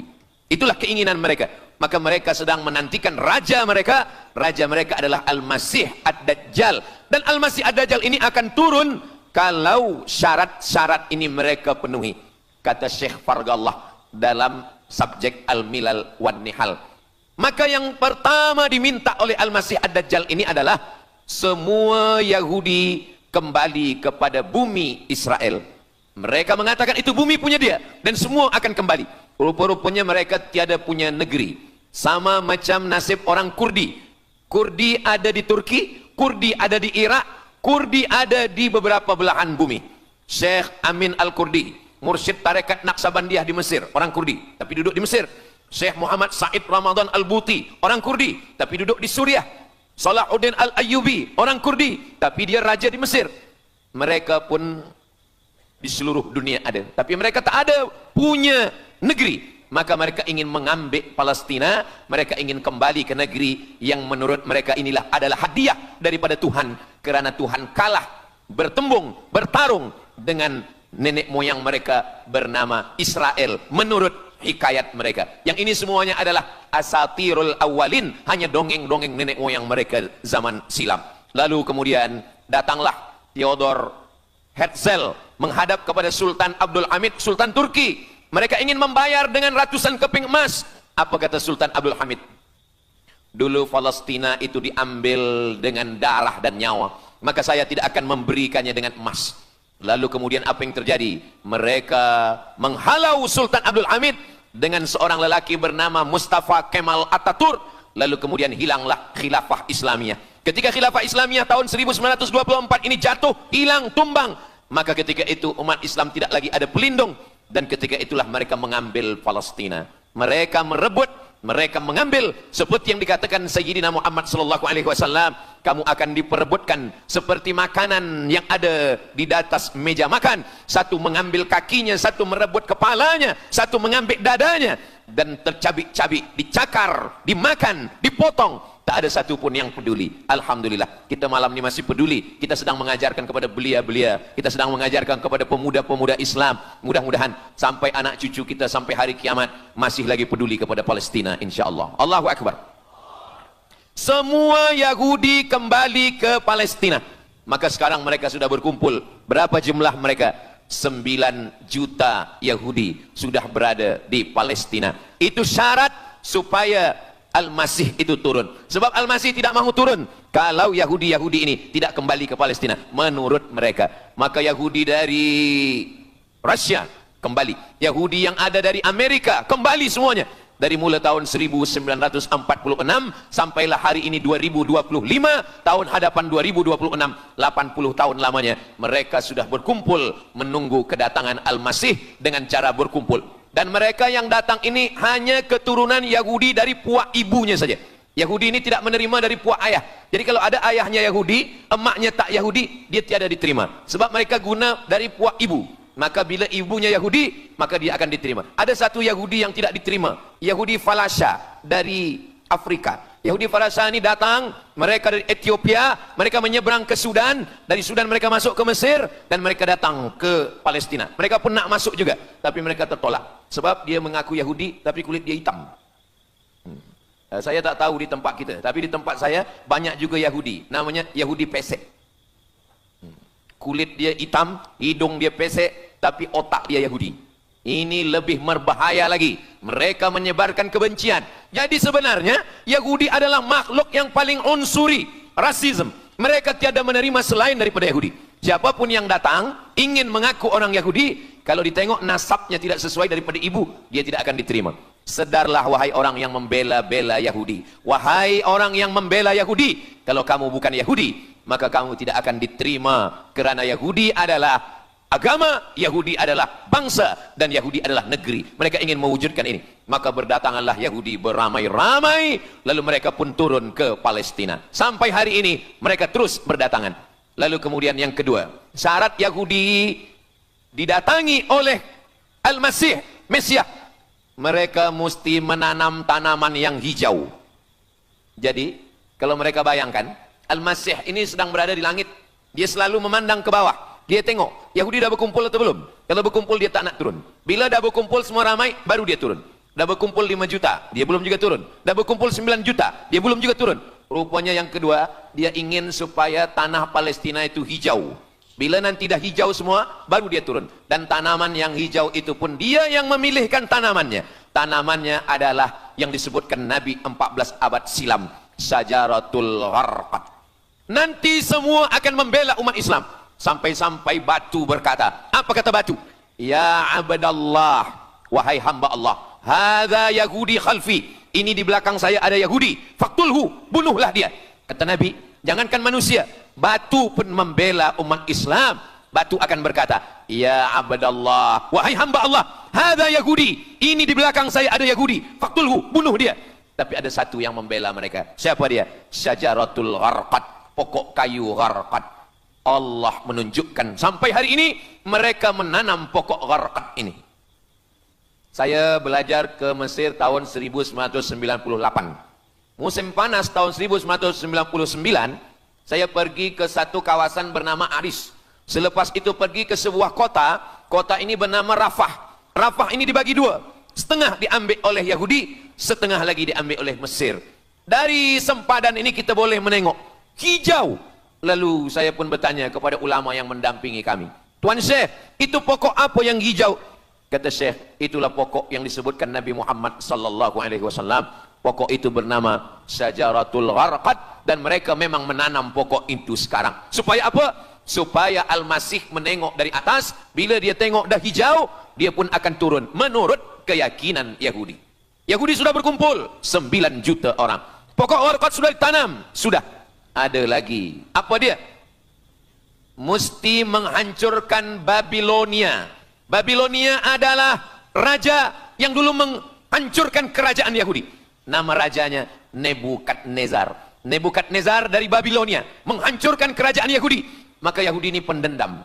Orang yang paling dendam di atas dunia ini adalah Yahudi.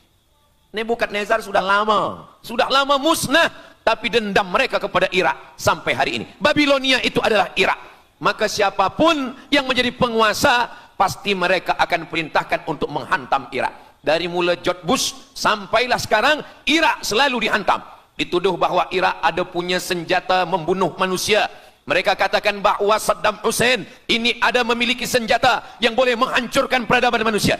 Akhirnya mereka membunuh Saddam Hussein. Apa yang terjadi? Sampai hari ini Saddam Hussein tiada memiliki apapun untuk menghancurkan umat manusia. Jadi sebenarnya adalah ini agenda daripada Yahudi. Mereka ingin menghancurkan Babilonia, dan Babilonia itu adalah Irak pada zaman modern sekarang ini. Setiap penguasa pasti menghancurkan Irak sebab mereka amat sangat benci dan dendam kesumat kepada Irak. Ada buku judulnya Al-Yahud fi Masr, orang Yahudi di Mesir. Lalu kemudian seorang jenderal Yahudi bernama Musa Dayan buta matanya sebelah. Lalu Musa Dayan ini meminta kepada Presiden Prancis bernama de Gaulle. Lalu de Gaulle pun menelpon Presiden Mesir bernama Anwar Sadat. Bukunya ada, saya simpan di rumah. Dia katakan bahwa kepada Anwar Sadat, wahai Tuan Presiden Anwar Sadat, ini mami yang ada di Museum Mesir Kaherah itu sedang sakit. Jadi untuk menyehatkannya mesti dibawa ke Prancis, ke Paris. Lalu disediakanlah pesawat terbang untuk membawa mami ini. Dulu saya pernah dengar tazkirah Ustaz Azhar Idrus, jangan anak panggil mak mami, sebab mami itu inilah mami Fir'aun. Mami return. Ini mami ini sakit, maka dia mesti disehatkan, ada bakteri, maka dia mesti disehatkan, dibawa ke Paris, Prancis. Akhirnya diterbangkan pada masa Presiden Anwar Sadat. Dibawa ke hospital, sampai di hospital, rupa-rupanya Jenderal Musa Dayan yang buta sebelah sudah menunggu mami. Begitu mami Ramses II, Fir'aun sampai, dia terus meninju muka mami itu. Kenapa? Sebab dia dendam. Inilah yang dulu menghalau nenek moyang dia dari Mesir. Gila. Yahudi ini adalah orang-orang yang gila. Sampai hari ini, mereka punya dendam yang tak berkesudahan. Sampai mami yang sudah menjadi kering, kita pun menengoknya biasa-biasa saja. Tapi Musa Dayan melampiaskan dendam kesumat dia sampai pada masa Presiden Anwar Sadat, yang akhirnya Anwar Sadat pun mati terbunuh ditembak oleh Khalid Islambuli. Begitulah Allah Subhanahu wa taala menceritakan saksi sejarah supaya umat Islam faham bagaimana pikiran, bagaimana sakit jiwanya orang-orang Yahudi. Mereka sudah berkumpul di Palestina 9 juta. Tanam-tanaman hijau sudah ditanam. Irak sudah dihantam, hancur lebur Irak. Apa lagi yang mereka lakukan? Tanah Palestina mesti merah. Tanah Palestina tidak boleh hitam. Tanah Palestina mesti merah. Apa yang membuat tanah Palestina merah? Merah kerana darah budak-budak, anak-anak yang tak berdosa dari Palestina. Jadi kalau ada orang yang hari ini terheran-heran, mengapa mereka membunuh budak kecil? Mengapa mereka menjatuhkan bom untuk menghancurkan rumah, membunuh perempuan yang hamil tiada berdosa? Tapi bila orang faham, dia mengerti. Sesungguhnya mereka ingin supaya darah anak-anak yang tiada berdosa itu tumpah. Kalau darah itu sudah tumpah, disitulah mereka menantikan supaya Al-Masih, Mesiah itu turun membela. Sebab itu adalah raja di raja mereka. Apa yang terjadi sebenarnya hari ini? Yang terjadi sebenarnya adalah mereka membangun, membina sebuah kerajaan dari khayal, dari pikiran gila. Maka ada seorang yang tidak percaya kepada Allah, dia atheist, dia tak percaya kepada Tuhan, namanya Roger Jarroudi. Tapi akhirnya dia dapat hidayah, dia masuk Islam. Selepas masuk Islam, dia tulis buku bahwa Israel, Yahudi mendirikan negara berdasarkan mitologi, berdasarkan khurafat, berdasarkan kisah-kisah bohong, dusta. Tapi mereka percaya dengan dusta itu. Lalu kemudian Roger Jarroudi ditangkap oleh pemerintah Prancis, dimasukkan ke dalam penjara. Bukunya diterjemahkan ke dalam bahasa Arab, diterjemahkan ke dalam bahasa Melayu. Roger Jarroudi, bagaimana orang Yahudi Israel membina kerajaan negara berdasarkan khayal, berdasarkan tipu, berdasarkan dusta, berdasarkan mitologi, berdasarkan asatirul awalin, dongeng-dongeng daripada nenek moyang mereka dulu. Lalu kemudian hari ini kita sudah menengok, darah itu sudah tumpah merata-rata di tanah Palestina. Kenapa Al-Masih, Mesiah belum juga turun? Kenapa belum datang juga Mesiah yang mereka tunggu itu?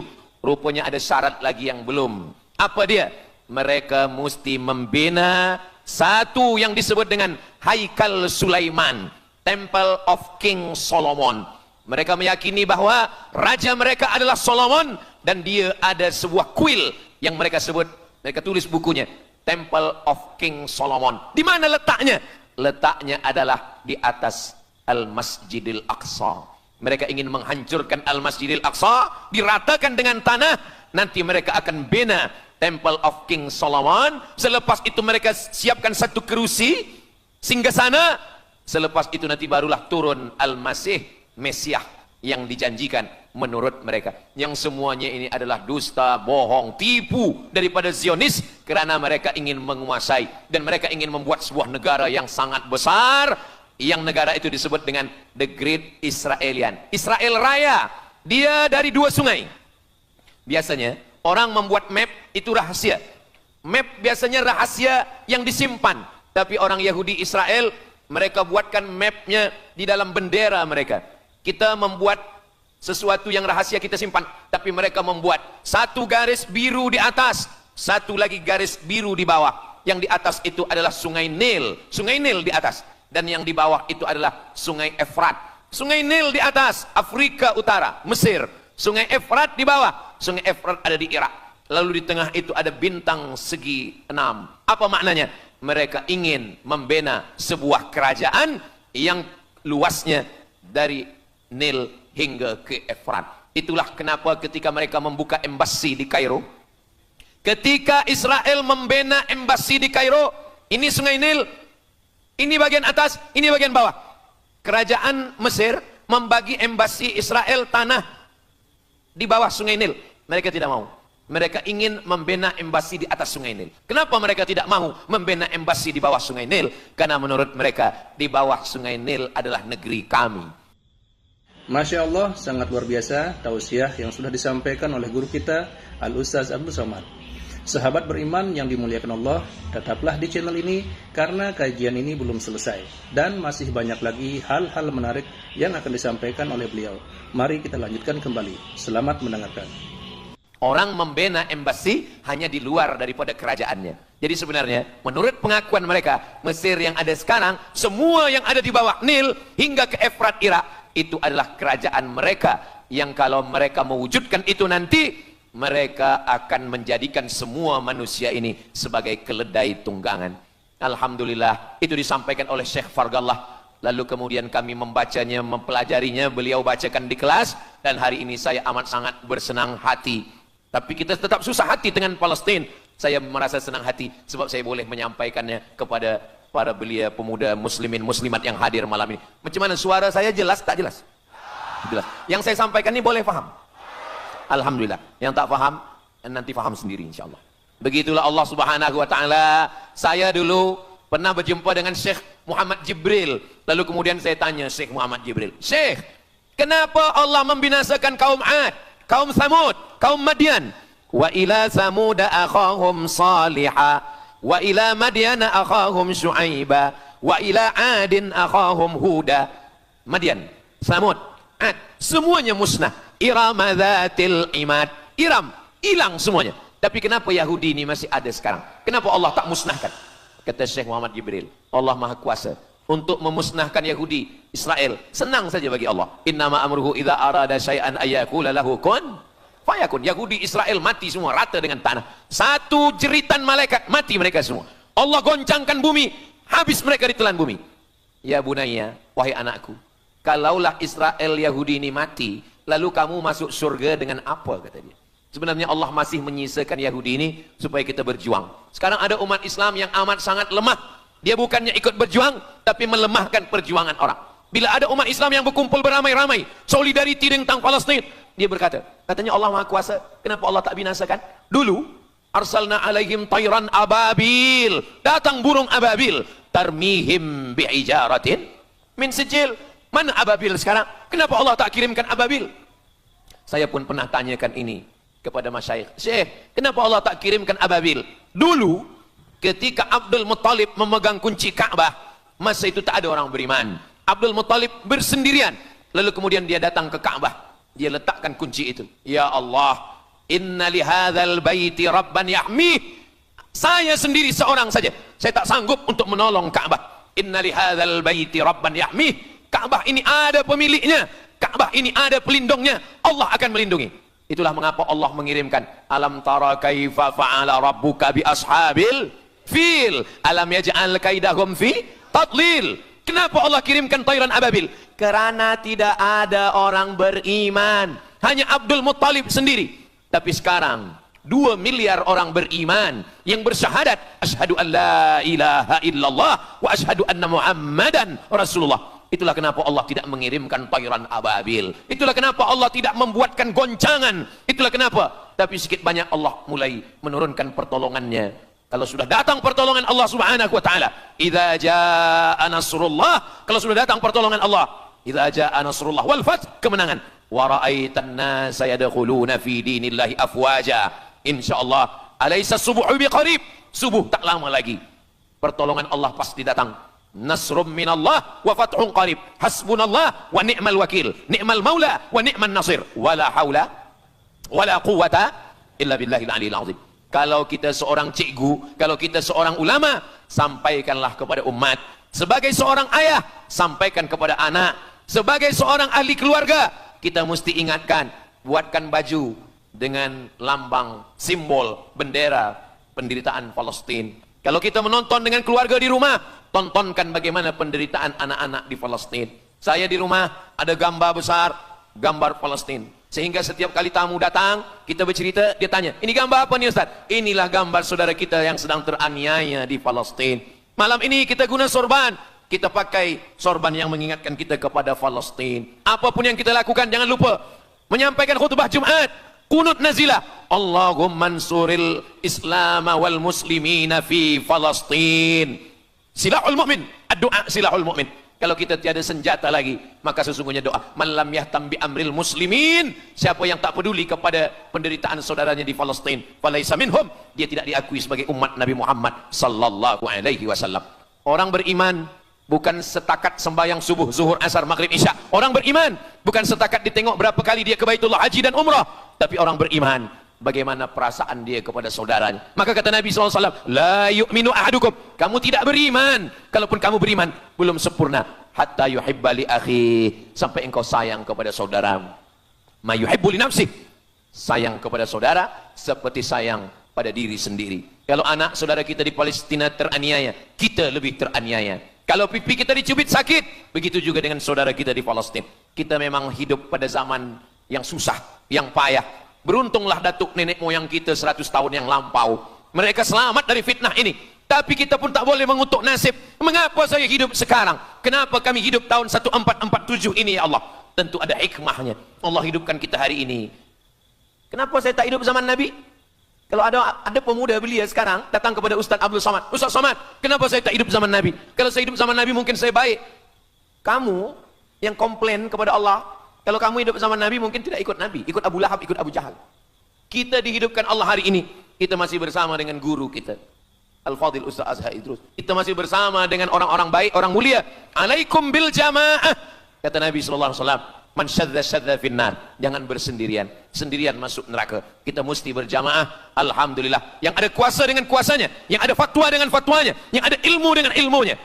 Bagi penuntut-penuntut, pelajar-pelajar, tonton, buat video, buat apapun yang boleh kita buat, share, gambar, semuanya itu ada tanggung jawab kita di hadapan Allah Subhanahu wa taala. Kullukum ra'in, setiap kamu pemimpin, hadap ke Baitul Maqdis 17 hingga 18 bulan. Sampai akhirnya pada bulan Sya'ban turun ayat, qad nara taqalluba wajhika fis sama', kami menengok wajah engkau menghadap ke arah langit. Fawalli wajhaka syatral masjidil haram, hadapkanlah wajahmu ke arah Masjidil Haram. Lalu Nabi pun menghadap ke arah Masjidil Haram. Selepas itu sahabat datang beramai-ramai menjumpai Nabi Muhammad SAW. Ya Rasulullah, bagaimana saudara kami yang sembahyang, yang solat 16 bulan, 17 bulan, 18 bulan, dia menghadap ke Palestina. Apakah solatnya diterima Allah? Turun ayat, wa ma kana Allahu liyudhi'a imanahum. Tafsirnya, wa ma kana Allahu liyudhi'a salatahum. Allah tidak menyia-nyiakan sembahyang mereka. Allah tidak menyia-nyiakan solat mereka. Sembahyang mereka yang dulu menghadap ke Baitul Maqdis diterima Allah atau tidak? Itu yang mereka cemaskan, itu yang mereka khawatirkan. Sembahyang yang 18 bulan itu yang mereka takutkan. Bagaimana kita sekarang? Bagaimana sembahyang saudara kita? Bagaimana puasa mereka? Bagaimana musim sejuk? Mereka sejuk. Bagaimana mereka tak boleh makan, tak boleh minum? Kalau kita sudah berbuat di luar kemampuan kita, kita tidak akan dituntut di hadapan Allah. La yukallifullahu nafsan illa wus'aha. Mudah-mudahan apa yang kita lakukan malam ini, kita bangkitkan semangat jamaah. Selemah-lemahnya adalah doa. Selemah-lemah kekuatan orang beriman adalah melafazkan doa kepada Allah supaya Allah memberikan pertolongan. Tak ada yang susah bagi Allah Subhanahu wa taala. Itulah yang boleh Al-Fakir sampaikan pada malam hari ini, solidariti kita tentang Palestina. Mudah-mudahan ada manfaatnya. Banyak cakap kata yang tak berkenan di hati, menyinggung perasaan. Saya memohon maaf, beribu-ribu maaf. Mudah-mudahan yang kita lakukan malam ini diridhoi Allah Subhanahu wa taala dan boleh kita bawa bekal menghadap Allah. Bila kita mati ditanya oleh Allah, inilah jawaban kita. Kami sudah berkumpul, kami sudah bangkitkan semangat, kami sudah berdoa, kami sudah menjelaskan bagaimana jahatnya Yahudi di Palestina. Akhirnya saya tutup dengan pantun penutup. Menangkap puyuh di Bukit Selasi. Thank you dan terima kasih. Aku lu qauli hadza astaghfirullah li wa lakum. Allahu akbar. Allahu akbar. Allahu akbar. Sallu ala Nabi Muhammad. Allahumma salli ala Sayyidina Muhammad wa ala ali Sayyidina Muhammad. Terima kasih segala perhatian. Mohon maaf segala kesilapan dan kekhilafan. Wassalamualaikum warahmatullahi wabarakatuh. Alhamdulillahirrabbilalamin. Demikianlah tausiah yang sangat luar biasa yang sudah kita dengarkan bersama dari guru kita Al-Ustaz Abdul Somad. Tentunya banyak sekali ilmu, hikmah, dan manfaat yang bisa kita jadikan pelajaran dalam kehidupan kita sehari-hari. Sahabat beriman yang dimuliakan Allah, mari kita doakan guru kita, semoga beliau selalu diberikan kesehatan dan dimudahkan segala urusannya. Dan buat sahabat semua yang sudah setia menyimak video ini sampai selesai, saya ucapkan terima kasih banyak. Semoga Allah Subhanahu wa taala senantiasa selalu melimpahkan segala rahmat dan karunia-Nya kepada sahabat semua. Selalu diberikan kesehatan, dimudahkan segala urusannya, dan dilancarkan rezekinya. Amin ya rabbal alamin. Demikian yang dapat saya bagikan, kurang lebihnya mohon maaf. Sampai bertemu lagi di video berikutnya. Wassalamualaikum warahmatullahi wabarakatuh.